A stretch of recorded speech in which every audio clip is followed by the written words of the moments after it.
हरे कृष्णा। मेरा नाम सुषमा है। आज हम भगवद गीता के चतुर्थ अध्याय के महत्वपूर्ण विचारों को समझेंगे। ज्ञान कर्म संन्यास योग।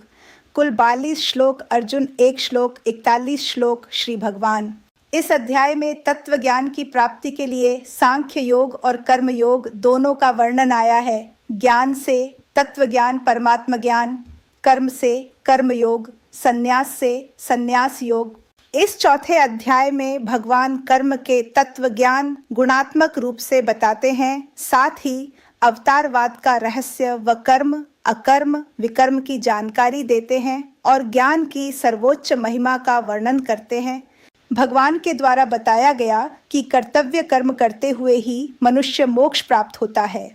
भगवान ने कर्तव्य कर्म करने की विशेष विधि बताई है। भगवान ने कहा, विवेक पूर्वक समर्पण कर्मों को मेरे अर्पण करके तथा निष्काम और निर्भय निस्संग होकर कर्तव्य कर्मों में प्रवृत्त रहना चाहिए। ऐसे करने से मनुष्य कर्म बंधन से नहीं बंधता है। अनुकूल और प्रतिकूल परिस्थितियों का आना तो कर्मों का फल है, उससे सुखी दुखी होना अज्ञानता का फल है। भगवान कहते हैं, विवेक को महत्व देकर मुरझाने को मिटा देना चाहिए। जो अनुकूल परिस्थितियों में दूसरों की सेवा करता है और प्रतिकूल परिस्थितियों में दुखी नहीं होता, अर्थात सुख की इच्छा नहीं करता, वह संसार बंधन से सदा पूर्वक मुक्त हो जाता है। अर्जुन कृष्ण से पूछते हैं, केशव, मनुष्य न चाहते हुए भी किससे प्रेरित होकर पाप कर्म अकर्म्य कर बैठता है? भगवान उवाच। भगवान ने काम अपूर्ण कामना को ही सारे पापों और अधर्मों का हेतु बताते हुए अंत में काम रूपी शत्रु को मारने को आदेश दी है।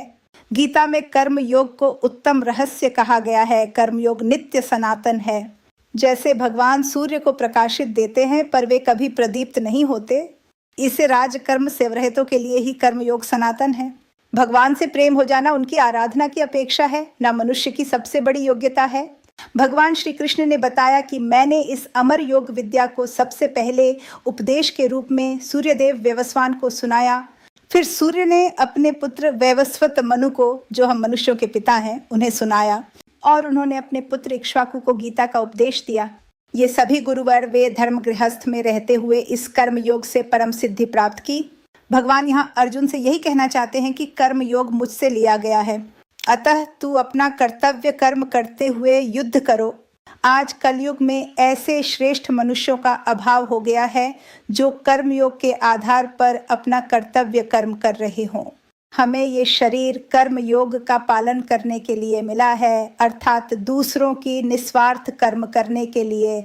जिस कर्म के लिए मानव जन्म मिला है उस मूल ज्ञान ही कर्मयोग का मूल है, ना कहलाता है। इस समय कलयुग के 5000 वर्ष व्यतीत हुए हैं। कलयुग की कुल आयु 4,32,000 वर्ष है।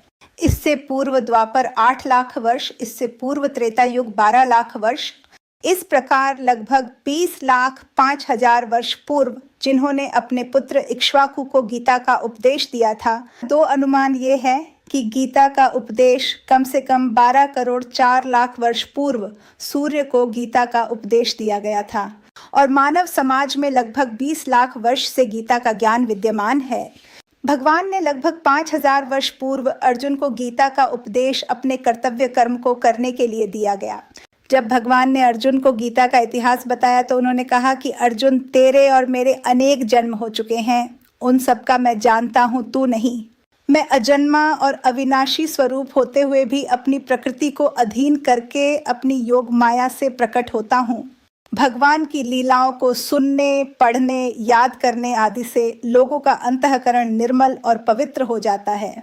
राग, भय, क्रोध इत्यादि से रहित जो मनुष्य भगवान के आश्रित तथा ज्ञान रूप तप से पवित्र होते हैं, जान लेते हैं, भगवान के स्वरूप को ही प्राप्त हो जाते हैं। राधे राधे।